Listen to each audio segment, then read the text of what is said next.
4절에서 8절의 말씀입니다.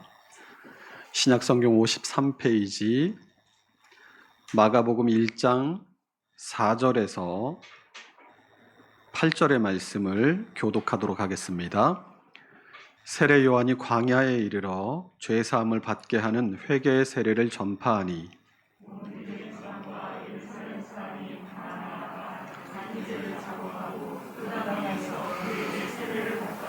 요한은 낙타 털 옷을 입고 허리에 가죽띠를 띠고 메뚜기와 석청을 먹더라.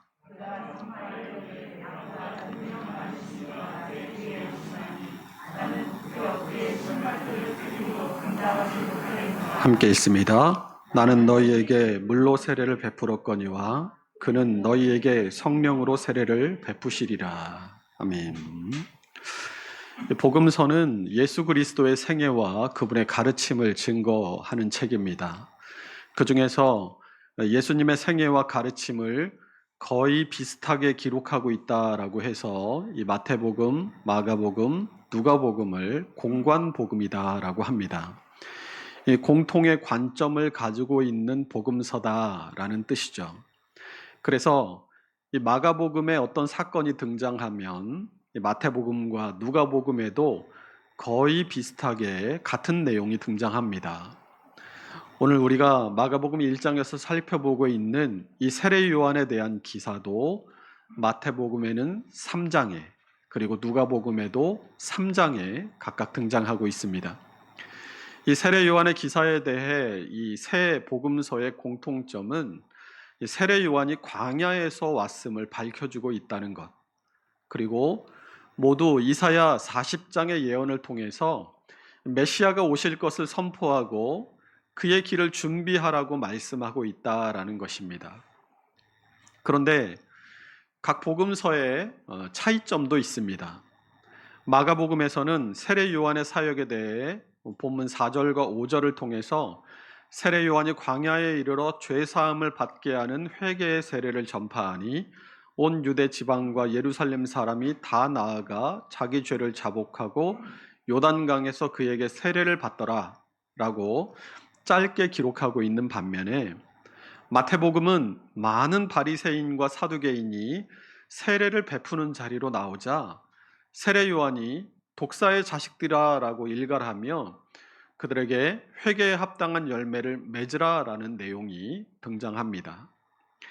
누가복음에서도 역시 바리새인들과 사두개인들에 대한 비판과 또 회개에 대한 합당한 열매를 맺으라라는 내용이 등장하고 있지만 이 누가는 여기서 한 발 더 나아가서 누가복음 3장 10절에 무리가 물어 이르되 그러면 우리가 무엇을 하리까? 라는 질문을 통해서 무리와 또 세리와 군인이라는 예를 들어서 회개에 합당한 열매가 무엇인가 하는 것을 구체적으로 설명해 주고 있습니다. 그러면 이런 같은 사건을 두고 왜 복음서마다 이런 차이점이 발생하는가 하는 의문이 들 수 있습니다. 이전에 복음서의 기록 목적에 대해서 말씀을 나누면서 마태복음은 유대인들에게 왕으로 오신 예수님을 전하기 위해 기록되었다라고 말씀을 드렸죠.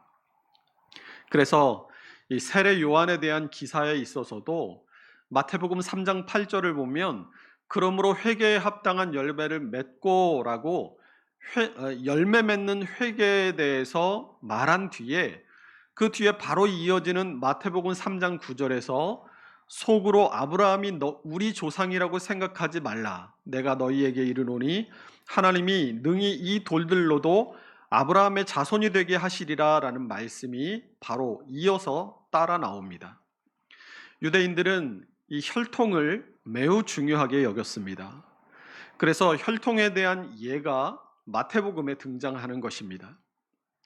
처음에 2015년에 전주에 처음 부임해서 이 청년들하고 동계수련회를 갔습니다.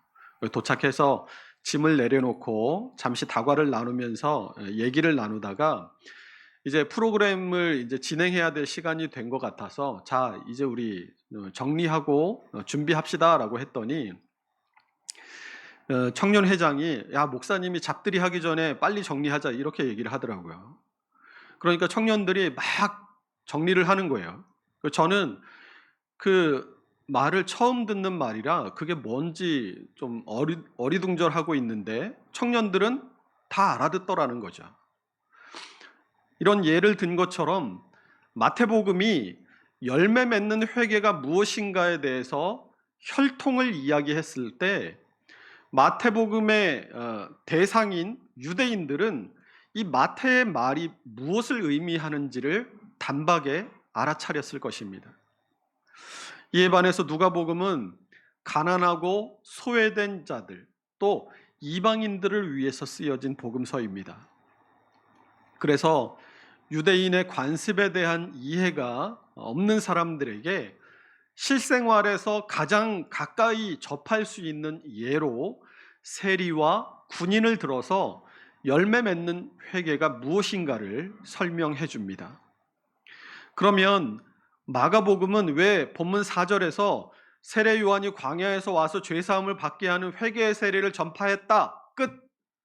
단 한 줄로 명료하게 이 부분을 설명하고 넘어간 것일까요?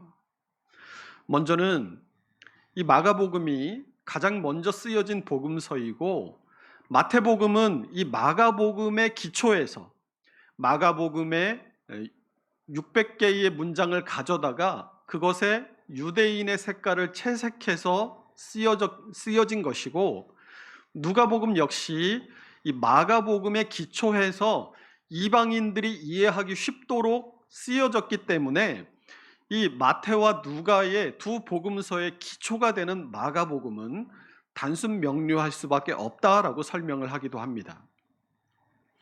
또 다른 설명은 이 마가복음에 쓰여질 당시에 기독교에 대한 핍박이 얼마나 극심했는가를 지난 마가복음 강해를 통해서 나누었던 것처럼 사도 베드로와 사도 바울이 순교하는 그런 극심한 핍박 속에서 좌절하고 배교하는 일이 생기지 않도록 절박하고 급하게 예수 믿는 도에 대해서 기록하고 써보내야 했기 때문에 마가복음이 단순하고 명료하게 기록되었다라고 설명하기도 합니다. 그러나 어떤 복음서가 먼저 쓰여지고 또 그것이 다른 복음서들에 어떤 영향을 미쳤는가 하는 것들은 신학자들이 연구하고 밝혀내야 할 부분이고 우리는 이 복음서들이 공통적으로 기록하고 있는 사건들에 대한 이 복음서 기자들의 다양한 시각을 통해서 하나님의 말씀에 대한 더 넓은 이해를 가질 수 있다라는 것 정도로 이해하는 것이 좋을 것 같습니다. 그래서 우리가 주의해서 살펴보아야 할 부분은 앞서 말한 것처럼 세례 요한에 대한 이 복음서 기자들의 공통적인 관점, 공관복음의 공통점이 무엇이냐? 그가 광야에서 왔다는 것. 그리고 이사야 40장의 예언의 성취를 말했다라는 것입니다. 이 공통점 가운데 우리가 지난 시간에 이사야 40장의 예언을 함께 살펴봤죠. 그래서 예수 그리스도를 통해서 오게 되는 하나님의 위로와 회복과 구원의 은혜를 우리가 얻고 누리기 위해서는 열매 맺는 회개가 반드시 필요하다라는 말씀을 나누었습니다. 그러면 이 공관복음의 세례 요한에 대한 또 하나의 공통적인 서술인 그가 광야로부터 왔다라는 것을 통해서 오늘 우리가 무엇을 깨닫고 무엇을 이 말씀 속에서 얻어야 할지가 오늘 설교의 주제가 될 것입니다. 마태복음 3장 1절을 통해서 그때에 우리 함께 읽어볼까요? 그때에 세례 요한이 이르러 유대 광야에서 전파하여 말하되 유대 광야에서 왔다라고 얘기합니다. 이 마태가 말한 유대 광야란 이 예루살렘의 동쪽 지역 그리고 이 예루살렘과 사해 사이에 이르는 이 넓은 황무지 지역을 말하는데 이 유대 광야를 미드바르 예후다라고 합니다. 이 광야가 미드바르라고 하는데 성경에서는 마태복음 4장에서 예수님께서 마귀에게 이끌려서 시험 받으러 나가신 그 광야, 그리고 누가복음 1장에서는 세례 요한의 출생에 대해서 기록하면서 1장 80절에 아이가 자라며 심령이 강하여지며 이스라엘에게 나타나는 날까지 빈들에 있느니라 라고 할 때에 그 빈들을 말하는 것이기도 합니다. 누가복음 3장 1절과 2절을 통해서 요한에 대해서 말씀하고 있는데 우리 함께 읽어보겠습니다. 디베료 황제가 통치한 지 15해 곧 본디오 빌라도가 유대의 총독으로 갈릴리의 분봉왕으로 그 동생 빌립이 이두레와 드라고닛 지방의 분봉왕으로 루사니아가 아빌레네의 분봉왕으로 안나스와 가야바가 대제사장으로 있을 때에 하나님의 말씀이 빈들에서 사가랴의 아들 요한에게 임한지라. 여러분, 우리가 이 1절과 2절을 볼 때 1절과 2절 중에서 중요한 부분이 어디겠어요? 디베료가 로마의 황제라는 것이 중요합니까? 아니죠. 2절 하반절에 하나님의 말씀이 빈들에서 사가랴의 아들 요한에게 임했다. 이 1절과 2절에서 중요한 부분은 이것밖에 없는 것 같아요.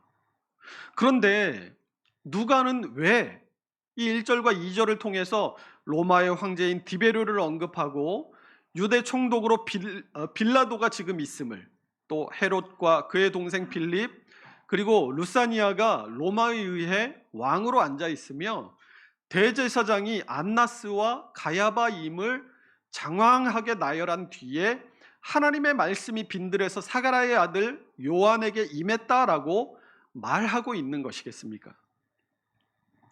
누가가 세례 요한이 광야로부터 왔다라는 것을 이 2절에 걸쳐서 장황하게 설명한 이유는 당시의 정치적인 상황을 정확하게 보여주기 위해서입니다. 먼저 로마의 황제와 유대 총독을 언급하죠. 지금 이스라엘이 로마의 지배와 감시 아래에 있다라는 것을 밝혀줍니다. 두 번째로는 헤롯과 빌립과 로사니아를 언급하죠. 이들은 다 이 유대를 분할 통치하던 로마로부터 임명된 왕들이었습니다. 우리가 성경을 읽다 보면 헤롯이라는 말이 나오면 이 헤롯이 한 명인지 두 명인지 세 명인지 헷갈리기가 쉬운데 예수님께서 태어나실 당시에 2살 아래의 영아들을 다 죽이라고 명령했던 헤롯과 오늘 본문에 나오는 이 갈릴리의 분봉왕 헤롯은 다른 인물입니다. 정확하게 말하면 이 헤롯이란 헤롯 왕조를 의미해요. 이 헤롯 왕가의 창시자는 헤롯 안티파스라는 사람인데 이 헤롯 안티파스는 이두메, 그러니까 성경에서 이 에서의 후손인 에돔의 장군으로 임명된 사람입니다. 그 후에 이 헤롯 안티파스 2세가 로마 황제인 이 줄리어스 시저에 의해서 유대 지방의 행정관으로 임명이 돼요. 이 헤롯 안티파스 2세의 둘째 아들 차남이 이 성경에서 유아학살을 명령했던 그 헤롯 대왕입니다.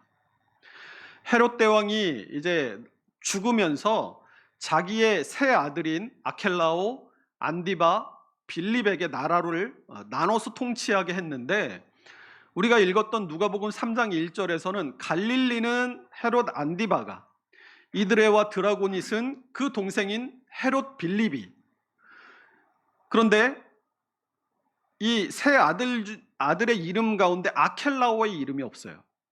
이 아켈라오의 이름은 없고 아빌레네의 분봉왕으로 루사니아가 있었다라고 말합니다. 이 헤롯 대왕의 세 아들들 가운데 이 아켈라오만 분봉왕으로 이름이 없었던 이유는 이 아켈라오가 분봉왕으로 임명된 뒤에 너무 심하게 폭정을 했어요. 그래서 로마에 의해서 6년 만에 왕위가 폐위됩니다. 그리고 이 아켈라오가 다스리던 지역은 로마가 직접 통치하는 로마의 직할령이 되었기 때문에 아켈라오의 이름만 빠져 있는 겁니다. 로마 황제를 말했어요. 유대의 총독을 말했어요. 유대를 분할해서 다스리는 분봉왕 3명에 대해서 언급했어요. 그리고 나서 이제 누가 나옵니까? 대제사장의 이름이 나와요. 그런데 대제사장은 한 명이에요, 두 명이에요? 대제사장은 한 명이어야 합니다. 그런데 이 누가는 한 명이어야 할 대제사장의 이름을 누가복음 3장 2절에서 안나스와 가야바가 대제사장으로 있었다라고 기록하고 있습니다. 누가가 착각했을까요? 본래 이 최초의 대제사장은 아론이었습니다. 그 아론이 죽은 뒤에 아론의 직계가 그 직무를 계승했는데 이 대제사장직은 그래서 종신 세습직이었어요. 아들이 아들에게 또 그 아들에게 물려주는 세습직이었는데 이 대제사장의 직위가 이 신약 시대로 오면서 로마의 통치를 받게 되면서부터 대제사장을 로마의 총독이 임명했습니다. 당연히 정치적인 관계나 이권에 의해서 이 자리가 좌우되게 됐어요. 사실 이 세례 요한이 나타날 당시의 대제사장은 가야바가 맞습니다. 그러나 이 가야바는 안나스의 사위였어요. 뭔가 냄새가 나죠? 지배자였던 로마와 결탁해서 오랫동안 이 대제사장의 지위를 누려온 안나스가 차례대로 그의 5 아들들에게 그리고 이제는 그의 사위인 가야바에게 대제사장직을 물려준 겁니다. 누가는 왕 위에 상왕이 왕처럼 군림하듯이 가야바 위에 실질적인 권력을 쥐고 있던 안나스가 있었다라는 것을 이 2절의 짧은 본문을 통해서 우리에게 말해주고 있는 겁니다. 이것은 뭘 얘기하겠어요? 하나님의 통치를 받아야 될 하나님의 백성들이 정치적으로, 지역적으로, 종교적으로 온통 뒤틀려진 이상한 통치를 받고 있는 현실을 우리에게 보여주는 겁니다. 그뿐만이 아닙니다. 여기 등장하는 이름들만 봐도 제가 설명해 드리지 않았다면 너무 복잡하고 정신이 없고 왜 이 이름들이 여기 나왔는지를 이해하지 못하시겠죠. 그런데 우리가 살고 있는 지금 이 시대가 딱 이런 시대 아닙니까? 너무 정신이 없어서 고요하게 하나님의 뜻을 묻고 하나님의 말씀 앞에 집중할 수 없는 시대가 바로 지금 우리가 살고 있는 이 시대라는 거죠. 그런 시대에 세례 요한이 광야로부터 왔다라는 것은 우리가 잃어버리지 말고 집중해야 할 것이 무엇인가를 보여주는 것이라고 할 수 있습니다. 아까 유대 광야가 히브리어로 뭐라고 그랬죠? 미드바르 예후다라고 했어요. 그래서 광야를 미드바르라고 하는데 이 미드바르를 미드바르라고 분리해서 한번 보십시오. 우리 히브리어를 모르는 사람도 이 광야 미드바르와 말씀 다바르가 한 글자 빼고 같다라는 것을 발견할 수 있습니다. 하나님의 말씀이 다바르예요. 광야는 미드바르. 그러니까 미드바르와 다바르 같은 말을 사용하고 있다는 것은 이 히브리인들에게 광야가 2가지 의미를 가지고 있다는 것을 보여주는 거예요. 하나는 하나님의 말씀이 임하는 곳. 2번째는 하나님의 임재를 경험하는 곳이 유대인들에게 있어서는 광야다라는 겁니다. 여러분, 광야에 나가 보십시오. 뭐가 있겠어요? 아무것도 없어요. 마태복음 11장 7절에서 9절을 함께 읽어보겠습니다. 그들이 떠나매 예수께서 무리에게 요한에 대하여 말씀하시되 너희가 무엇을 보려고 광야에 나갔더냐? 바람에 흔들리는 갈대냐? 그러면 너희가 무엇을 보려고 나갔더냐? 부드러운 옷 입은 사람이냐? 부드러운 옷을 입은 사람들은 왕궁에 있느니라. 그러면 너희가 어찌하여 나갔더냐? 선지자를 보기 위함이었더냐? 옳다. 내가 너희에게 이르노니 선지자보다 더 나은 자니라. 광야에 뭐가 있다고 말씀해요? 선지자가 있다고 얘기합니다. 선지자의 역할이 뭐예요? 하나님의 말씀을 대언하는 거예요. 하나님의 말씀을 선포하는 겁니다.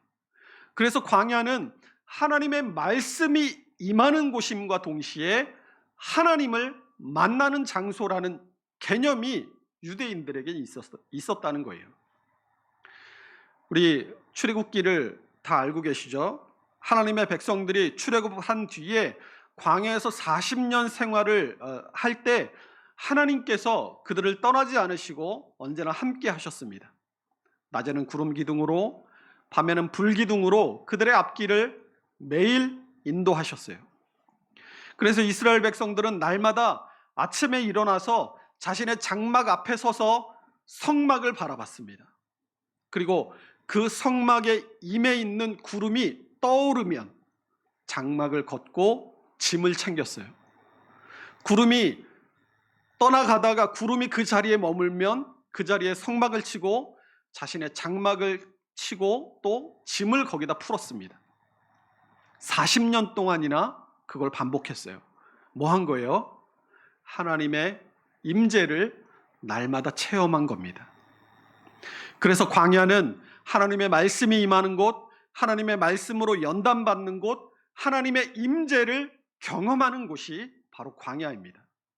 그래서 이 광야를 뭐라고 말합니까? 사도행전 7장 38절 읽어볼까요? 신의 산에서 말하던 그 천사와 우리 조상들과 함께 광야 교회에 있었고 또 살아있는 말씀을 받아 우리에게 주던 자가 이 사람이라. 이 성경에서 처음 교회라는 말이 이 사도행전 7장 38절에서 등장해요. 이 광야 교회라는 말은 광야가 뭐라는 얘기예요? 광야가 교회라는 얘기입니다.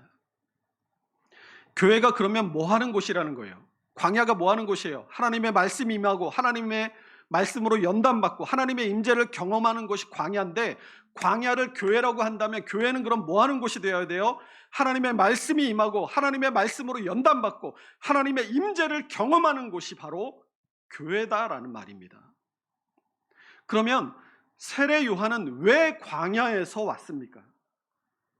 누가복음 3장이 말해주는 것처럼 세속 권력이 하나님의 백성들을 억압하고 좌절시키고 복잡하고 정신없이 먹고 사는 일에만 몰두하게 하고 종교적인 권력이 부패하고 타락해서 도무지 진리가 뭔지, 우리가 왜 살아야 되는지, 인생의 참 목적을 잃어버리고 살아가고 있는 그 시대에 광야의 영성을 회복하게 하기 위해서 세례 요한이 광야에서 와야만 했던 겁니다.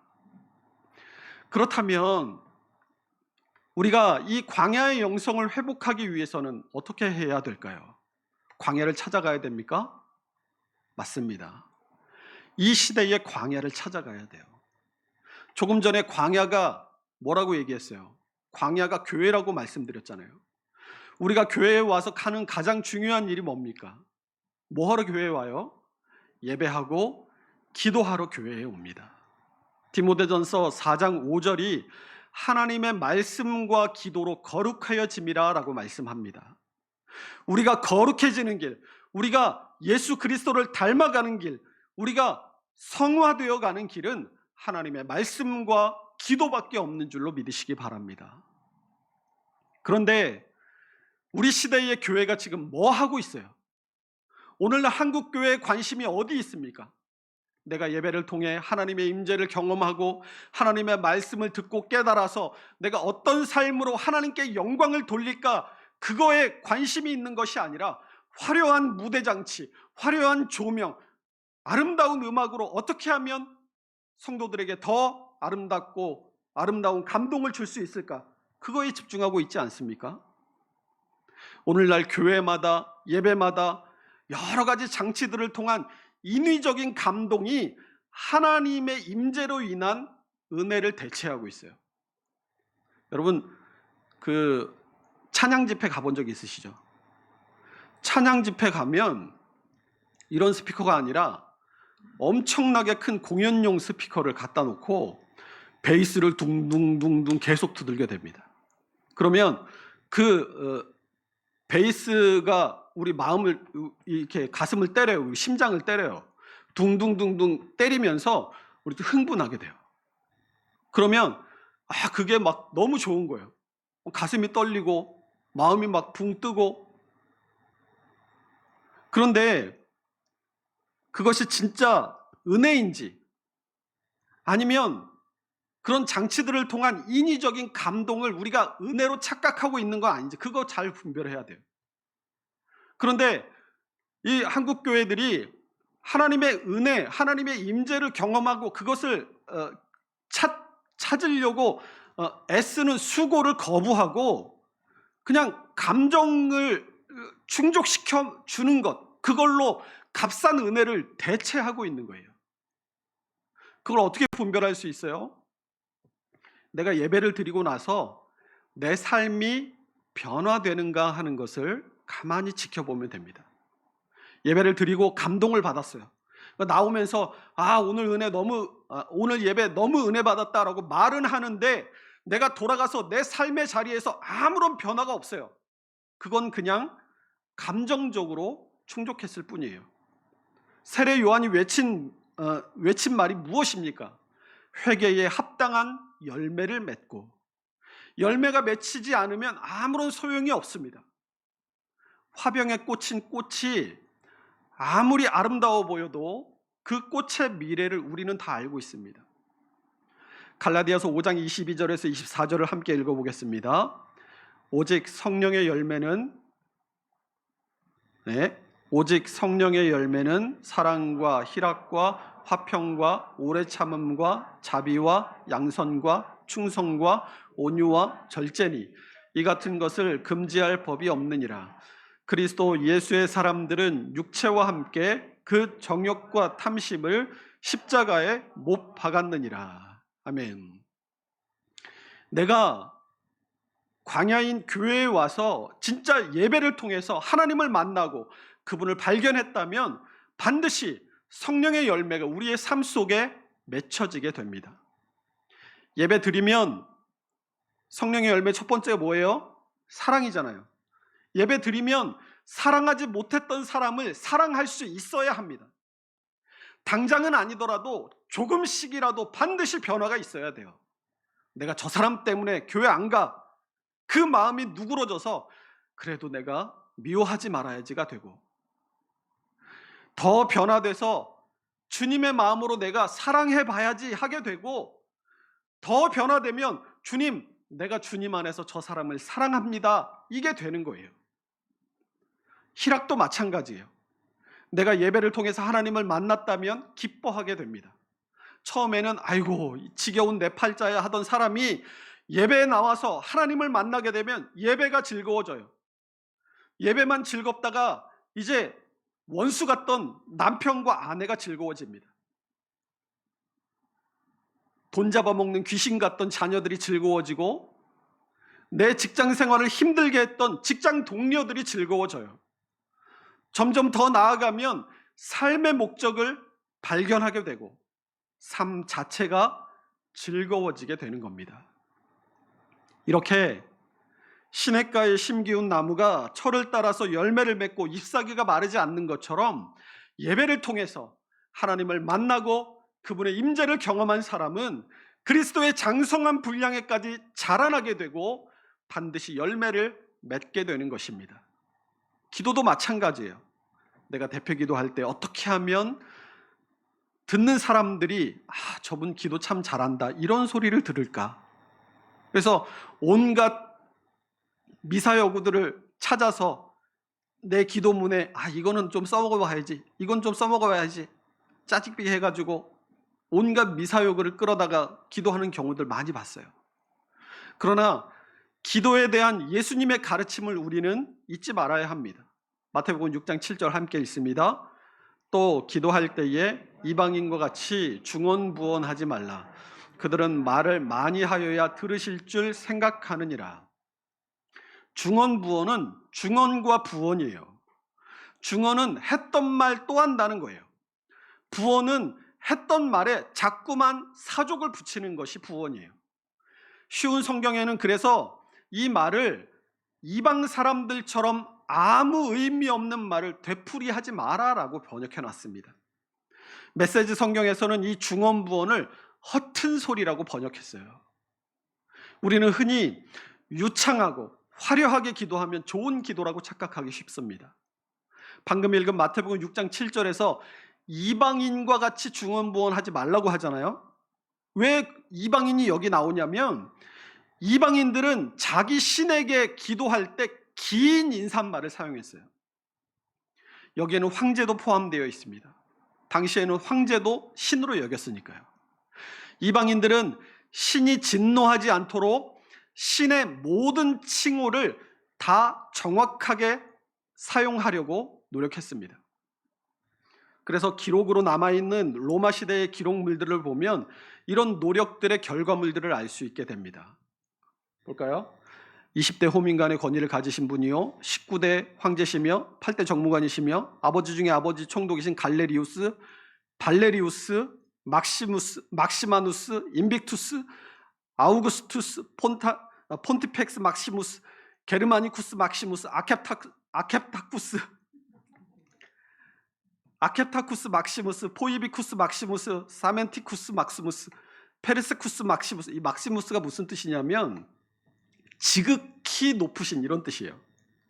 그러니까 지극히 높으신 게르만인을 정복하시고, 또 아케타스를 정복하시고, 포이비쿠스를 정벌하시고, 어디를 정벌하시고 그의 호칭과 업적들을 다 나열하는 거예요. 누가 여러분을 부를 때 여러분을 앞에 두고 대한민국의 국민이시며 위대한 김씨 가문의 19대 손이시고 가문을 찬란하게 빛낸 누구누구의 둘째 아들이시고 어떤 초등학교를 졸업하고 어떤 중학교 졸업하시고 어떤 고등학교를 졸업하시며 어떤 대학에서 무슨 전공을 하시고 어떤 기업에 취업하셔서 10년간 재직 중이시며 3살 때 한글을 떼시고 6살 때 구구단을 외우시고 10살 때 우등상을 받으신 누구누구 집사님 안녕하세요? 이러면 어떻게 하시겠어요?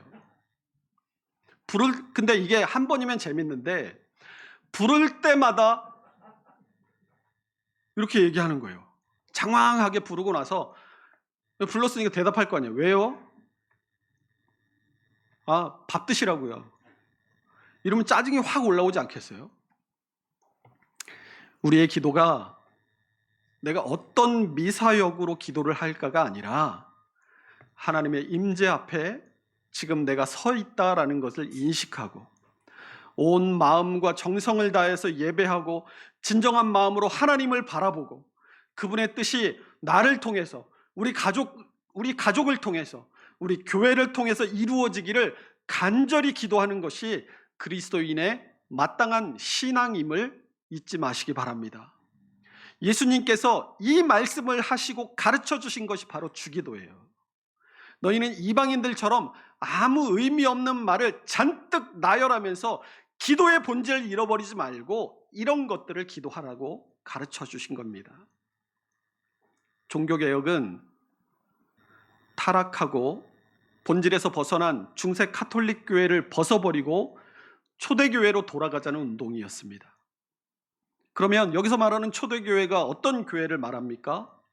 장로들의 유전과 바리새인들의 피상적이고 문자적인 율법 해석을 거부하고 율법의 완성이신 예수 그리스도의 가르침대로 율법 안에 담긴 하나님의 뜻을 바르게 알고 하나님의 임재와 그분을 경험하는 순수한 신앙으로 세워진 교회, 그것이 바로 종교개혁자들이 말했던 초대교회의 모습입니다. 그 시작이 어디서부터입니까?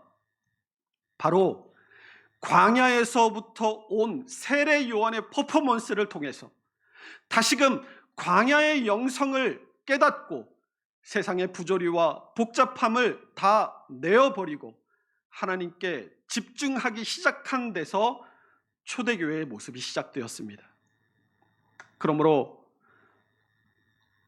오늘날의 복잡하고 힘든 세상을 살아가는 우리에게도 광야의 영성이 필요한 줄로 믿습니다. 광야에서 하나님 한 분만을 바라보고 살았던 이스라엘 백성들과 같이 예배와 기도를 통해 하나님을 만나고 그분을 체험하는 일이 우리의 삶 가운데 있어야 하는 것입니다. 매주 교회에 나오는데 주님을 만나지 못하고 예배라는 요식적인 행위로 그친다면 그 시간이 얼마나 무의미하고 아까운 시간입니까? 매일 기도함에도 하나님께서 한 번도 내 기도에 응답하지 않으신다면 얼마나 답답하겠어요.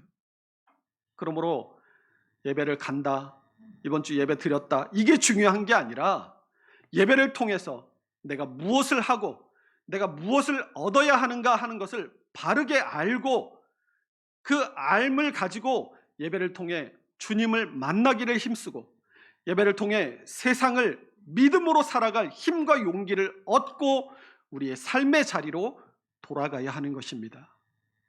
기도 역시 살아계신 하나님을 만나는 자리가 되어야 합니다.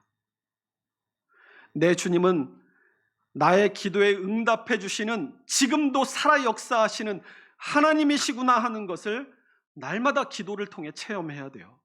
이것을 체험해야 믿음이 확신이 됩니다. 하나님이 계시는가 안 계시는가 왜 의심해요?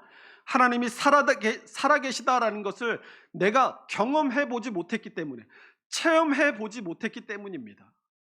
그러나 기도 응답을 통해서 하나님의 살아계심을 체험한 사람은 어떤 고난과 역경이 와도 결코 그 믿음이 흔들리지 않습니다. 기도는 또 하나님의 뜻을 묻는 것이기도 합니다.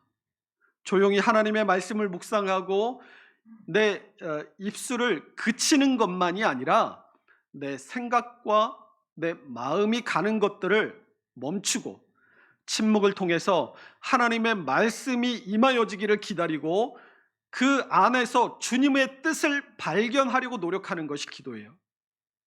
그래서 진정으로 기도를 통해 하나님의 뜻을 발견한 사람은 반드시 겸손하게 됩니다. 기도를 통해서 하나님의 뜻을 발견한 사람은 주님의 발자취를 따라서 섬김과 봉사의 삶을 반드시 살아가게 되어 있어요. 하나님의 뜻을 발견했기 때문에.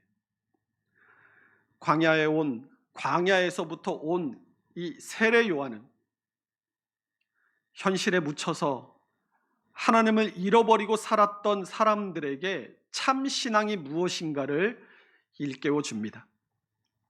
예수님 당시처럼 복잡하고 어지러운 세상을 살아가고 있는 우리에게도 세례 요한은 광야의 영성을 통해 하나님을 찾고 참 신앙을 회복할 것을 우리에게 요청하고 있는 것입니다.